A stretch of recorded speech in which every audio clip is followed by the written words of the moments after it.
Knjiga Vzhodno-indoevropski jeziki in brižinski spomeniki, dvoje stebrov v raziskavah starih jezikov, prinaša izbor člankov, ki jih je avtorica Varja Cvetko Orešnik objavila med letoma 1973 in 1996 v različnih periodičnih publikacijah, od jezika in slovstva, kolektanea, indoevropeja, lingvistike, aktanea, filologike, do, na primer, zbornika brižinskih spomenikov.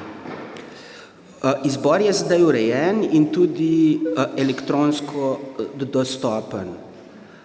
Ta knjiga je za Inštitut za slovenski jezik Frana Ramovša pomembna tudi simbolično, saj je Varja Cvetko Orešnik kot predstojnica vodila inštitut kar 16 let, in sicer med letoma 1992 in 2008. Zato nas zelo veseli, da je objava teh pomembnih študij uspela. Knjigo sta na podlagi skenov izvirnih besedil uredila Maja Rotar in Marko Snoj, avtorica pa je besedila še dodatno pregledala. Del besedil obravnava slavistično, zlasti slovenistično problematiko in znotraj te predvsem jezik brižinskih spomenikov. Del pa indoiranistično, tudi v povezavi slavistično, vse v luči diahronega jezikoslovja. Poglavja je mogoče razvrstiti v naslednje skupine.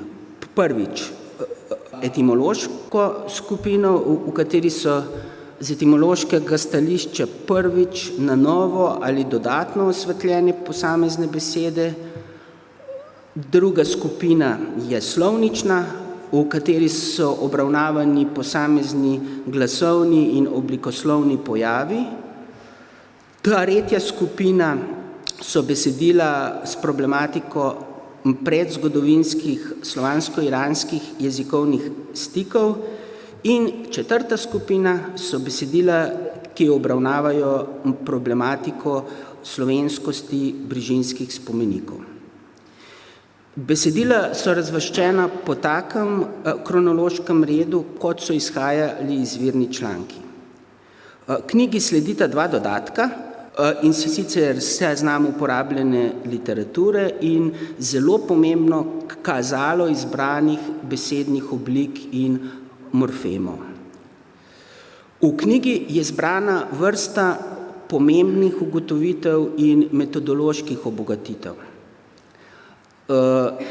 Teh je res veliko, zato naj kot zanimiv primer navedem 3 poglavja, ki so povezana z brižinskimi spomeniki in ki so pomembno vplivala tudi na naše vedenje o časovni umestitvi jezika brižinskih spomenikov in o njihovi slovenskosti.